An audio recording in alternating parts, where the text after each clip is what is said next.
मो घर लोक शाग भजा छाड़देले कौन रेसिपी शागर खाया एत पसंद करती किंतु बेले बेले मोर किसी किसी अलग पसंद थाए शाग को लेकिन आउ शागर मु बेसी रेसिपी दे पारे कारण घर लोक सब भजा ही खाती तो भजा बनवाक पड़ता है आ विभिन्न प्रकार शाग भजा रेसिपी मु अपलोड कर सारी कौन पुणी थे बनई देखी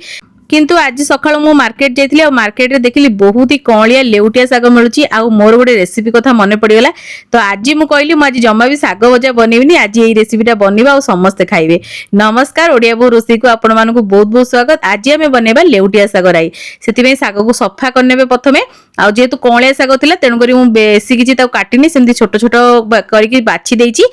तापर मुझे बैगण आलू आ कखारु टी काटिक नहीं बेसर मसला आपण मैंने तो समस्त जानते जीरा सोरिष सुखिला लंका आउ टी रसुण देकी मु चिकन करके बाटी नहीं तापर कड़े को गरम करदबा आउ सोरिष तेल ऐड करके तेल को गरम करदबा आउ एठी मोर तेलटा टी अत्यधिक गरम हो जाता जीरा सोरिष देदबा सुखिला लंका गोटे देदबा तापर पियाज देदबा पियाज को गोटे नहीं मु चॉप करके दे दीची तापर पियाज को टी भाजी दबा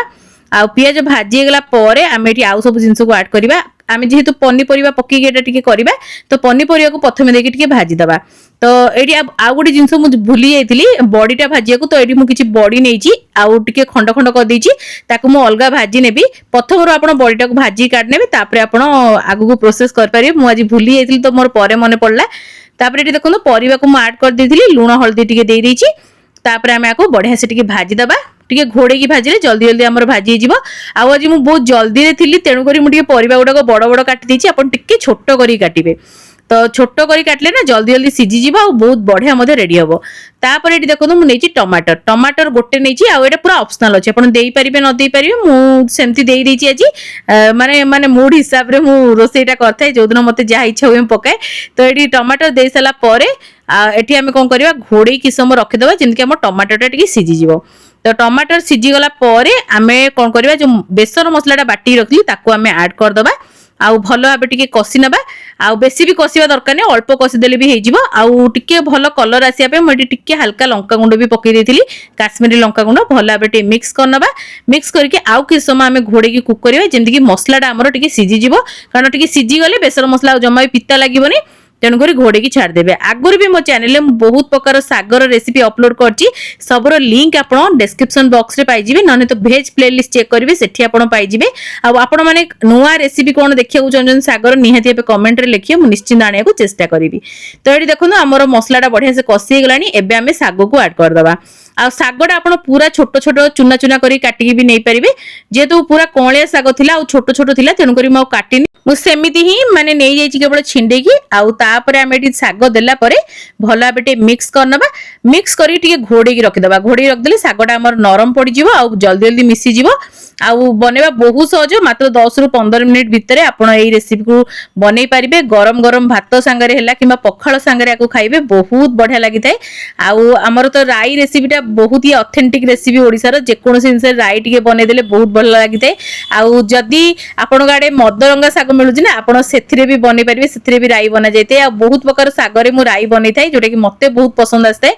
आपण भी ट्राई करंतु। तो एठी देखंतु सब जिंस टिके सिजिला वाला हेगलानी मिक्स हेगलानी आउ एबे आमे कोन करिया हाफ कप पानी देबे बेसी नै हाफ कप पानी देकी आमे टिके घोड़े की रखि देले सब जिंस बढ़िया से सिजी जिवो पानी देला पर एटी भला भाबरे मिक्स करनेबे आउ तापर आमे जो बॉडीटा नेइतिले ताको आमे एटी भाजी की ऐड कर दबा आगुर जदी भाजी थिए भलो कथा मु एबे भाजी की संग संग नै आसिली गोटे छोट पैन रे आउ एठी मु ऐड कर नउची आउ बॉडीटा को भलो से टिके भाजीबे जदरे टेस्ट बहुत सुंदर आसीबो तापर भला भाबरे टिके मिक्स करनबा आउ 10 मिनिट पे लो टू मीडियम फ्लेम रे आको कुक करबा घोड़े की जदरे की साग भी सिजी जिवो बॉडी भी टिके नरम हे जिवो आ पन्नी परिबा भी हमर सब भलो भाबरे टिके सिजी जिवो। आउ आपण माने एई रेसिपी आगुर केबे ट्राई करचंदी ना नै निहाती कमेंट रे लिखिबे आउ को मानको पसंद निहाती भाबे कमेंट रे लिखिबे प्राय तो घरे समस्त बनौथिबे। तो एठी देखंतु मु टिके सिजिया को जो छाडी थी 10 मिनिट हे गला परे ताको मु काढी देथिली ढांकुनी आ टिके एमदी चट्टू मार देले कोन हो ना आलू कखारु बैगण जो नेथिले टिके टिके खंड खंड टाइप रो हो जिवो आ सबुटा बढ़िया से मिसी जिवो तो बहुत बढ़िया लागिवो खाया को।